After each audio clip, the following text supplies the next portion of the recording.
নিয়োগ দুর্নীতি মামলায় রাজ্যের প্রাক্তন শিক্ষামন্ত্রী পার্থ চট্টোপাধ্যায়ের নামে বেনামে প্রচুর সম্পত্তি বাজেয়াপ্ত করল ইডি। কলকাতা থেকে শুরু করে বিভিন্ন জেলায় ছড়িয়ে ছিটিয়ে রয়েছে প্রাক্তন শিক্ষামন্ত্রীর একাধিক সম্পত্তি। এর আগেও পার্থ চট্টোপাধ্যায়ের 40টি জায়গার সম্পত্তি বাজেয়াপ্ত করেছিল কেন্দ্রীয় তদন্তকারী সংস্থা। এবার আরও 8 জায়গার সম্পত্তি বাজেয়াপ্ত করা হলো ইডির তরফে। ইডির বাজেয়াপ্ত তালিকায় কি রয়েছে? কলকাতার পাটুলিতে মোট 18 কাঠার 3টি জমি রয়েছে পার্থ চট্টোপাধ্যায়ের। সেই জমিগুলি বাজেয়াপ্ত করা হয়েছে। পাশাপাশি হাওড়ার বাগনানে 2 বিঘা জমি এবং দক্ষিণ 24 পরগনার বিষ্ণুপুর এবং বীরভূমের বোলপুরে বেনামি জমি বাজেয়াপ্ত করা হয়।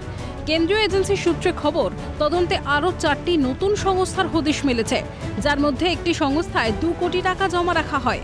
সূত্রের খবর, নতুন এক সম্পত্তি কেনার জন্যই টাকাটি রাখা হয়েছিল। সেই টাকাও বাজেয়াপ্ত করা হয়েছে ইডির তরফে। ইডি আধিকারিকরা মনে করছেন, এই বেনামি সংস্থাগুলির মাধ্যমেই কালো টাকা সাদা করতেন পার্থ চট্টোপাধ্যায়। পার্থ চট্টোপাধ্যায়ের পাশাপাশি প্রাথমিক নিয়োগ দুর্নীতিতে অভিযুক্ত তাপস মণ্ডলের খড়দহে থাকা 2.5 কোটির এক জমিও বাজেয়াপ্ত করা হয়েছে ইডির তরফে।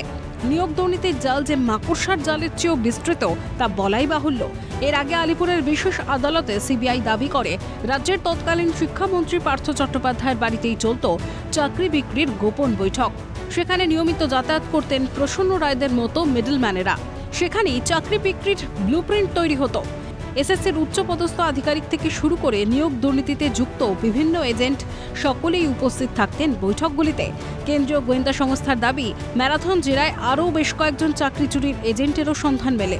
নিয়োগ দুর্নীতির তদন্তে আর কোন কোন গোপন তথ্য উঠে আসে, নতুন করে আর কোনো রাঘব বোয়ালের নাম বেরিয়ে আসে কিনা, সেদিকেই তাকিয়ে সকলে।